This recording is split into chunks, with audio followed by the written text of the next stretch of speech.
Hey sophomores, welcome to week 9 of your Art of War unit.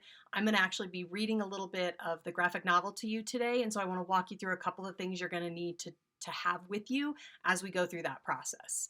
So as always, please be sure to read your explanation of this week's work, and then here is your Art of War graphic novel. That's what we're going to be reading today. And then if you come down here to 9.05, those are some literacy strategies you're going to need to know. So let's take a look at some of those so that you're prepared.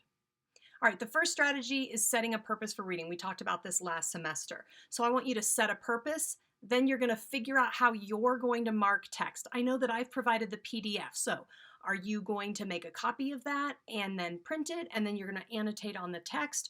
Are you just going to use the table that I've provided? What are you going to do? So this is where you're going to make a choice about how you're going to mark text. And then I want you to recognize the structure of nonfiction text in graphic novel form. So I'm going to actually go through that with you a little bit. And then I'm going to ask you to do the same thing with the Giles translation. So you're going to have to open that up this week and kind of look and figure out like, hey, when he says this sheathed sword, what do I suppose Sun Tzu meant by that? If you don't know what a sheathed sword is, I recommend that you look it up so that you can write something here. So you're going to just make determinations about what each of those chapters is about. And that helps your brain to get sticky so that when you read that information, you know the topic of that information and it's going to stick to your brain more easily. And then finally, you're just going to finish this thing up and you're going to submit that to me and you're going to be all set. If you come back here, assignment 9.06 is actually the Art of War assignment for the graphic novel, and this is the key ideas table for that. So let's take a look at what that looks like. So here is the graphic novel key ideas table.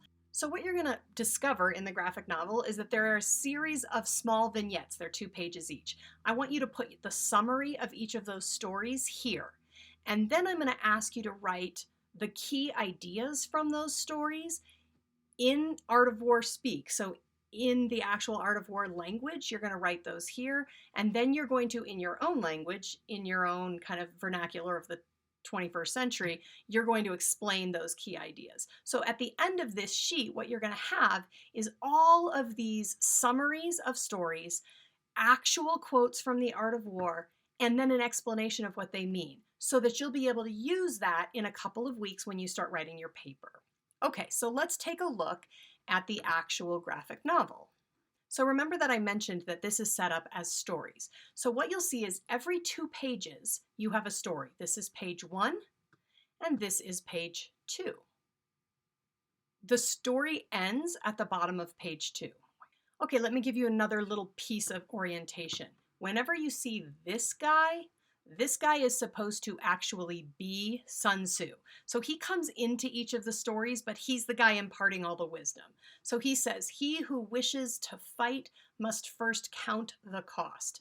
That is an art of warism. Okay, so that's a strategy. If you're going to fight, you have to count the cost first. So you could write that down in your key ideas table, that anytime this guy's talking, typically it's going to be actual Art of War translation.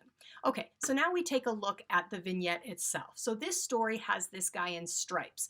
He's a mob boss and he wants to go to war. Now we're going to assume he wants to go to war with somebody else in the mob, right? Like another mob boss. And so Sun Tzu is counseling him and he says, "Anyone can go to battle, but the height of wisdom is to win without a battle. War is costly. Even if you win, you lose. War costs lives, energy, money, and time." So already we know that Sun Tzu's first strategy is, dude, if you can avoid it, don't go to war, okay?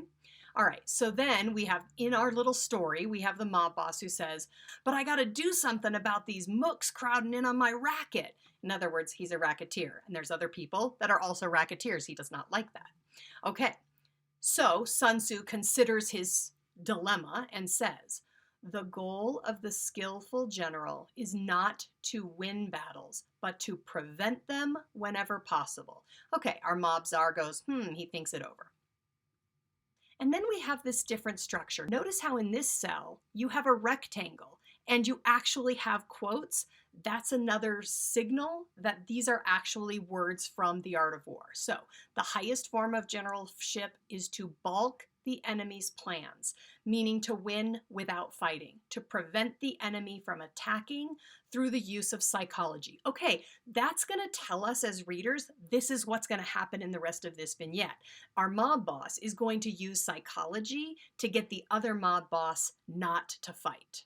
Okay, so here's the other mob boss, and he says, hey, this guy comes in, he says, hey, boss, you got a message. So here's our boss. He says he wants to have a sit down. So later, he's like, notice his people are here, and he says, maybe we could work something out. And here's again, our strategy. It says the next best is to prevent the junction of the enemy's forces, meaning to negotiate, to sit down with the enemy and to find a practical solution. Well, check out what our original mob boss did. Here's his practical solution. When the guy showed up to the sit down, this mob boss showed him that he has so much muscle that it would be really stupid of the second guy to try and continue to horn in on his racket. And so this guy says, I think that'd be a most beneficial idea. And that's the end of the story, y'all. So what we have here is a strategy about the art of war, that the first rule in war is to absolutely not go to war if you can avoid it. Do psychological battle so that you can scare somebody into not going to battle with you, which is exactly what this guy did. And that's how the story goes. So I'll read one more with you, and then I'm going to leave you guys to it. So in this particular vignette, we have a Senate race. So this one's going to be political. So we have Sun Tzu sitting here, and he says, there is no instance of a country having benefited from prolonged war. So here's my sense. My sense is a prolonged war means long and drawn out. So my guess is this vignette's going to talk something about get it done quickly.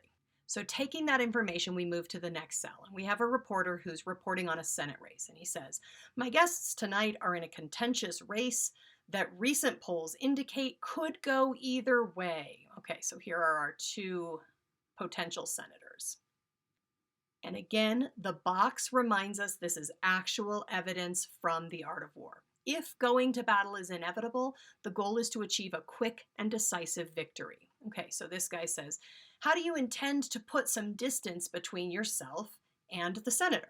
And this guy goes, haha, and this must be the senator who says grumble. And then we have another piece of information from the art of war. We know this because it's in a rectangle. The art of war is not about avoiding battle, but about preventing conflict before it arises and winning quickly and with minimal loss if war is imminent. And so our challenger says, well, we're having a major fundraising push, and I think if we're able to get our message out to the people, they'll respond to it. All right, and our incumbent says, money doesn't solve problems. The American people want solutions, and my challenger doesn't have any. Okay. So he says, time will tell. Thank you, gentlemen. Okay, we go to the second page of the vignette, and here's what we've got. We've got a little more advice from the art of war. What higher wisdom could there be than preventing the costs of war by winning without fighting? Okay, so we're going to see how someone's going to win without even putting up a fight. So this guy says, we have now outraised the senator $10 to 1. And he says, oh great, let's get the campaign rolling. Back to Sun Tzu, who gives us a little more advice. Generals who win without going to battle are often so prepared that they avoid conflict through intimidation. So look, they spend their $10 on all of these flyers and posters and backpacks and t-shirts and whatever. And so our incumbent says, that's it. I'm dropping out of the race. I can't compete with that. So again, the Sun Tzu strategy is push really hard on your opponent and try to get out with a victory as fast as you can. And so they outspent this guy and they end up ahead. All right, so your job is to go through the next series of vignettes all the way till the end, and you're going to write all the information you see in your key ideas table. So let's take a look at that again. We can see now, here's what I did from the first vignette. I say, a mob boss wants to eliminate his competition, but Sun Tzu reminds him that war is costly, even for the winner. And thus the mob boss calls his competition in for a chat, and because he has lots of guns, his competitor agrees to work out a deal without having a war, because, you know, he's afraid of the guns. And so two key ideas that I wrote down, count the cost and win without fighting. And then what I'm saying over here is just to explain that. For count the cost, be sure you understand what you have to lose before you go into war.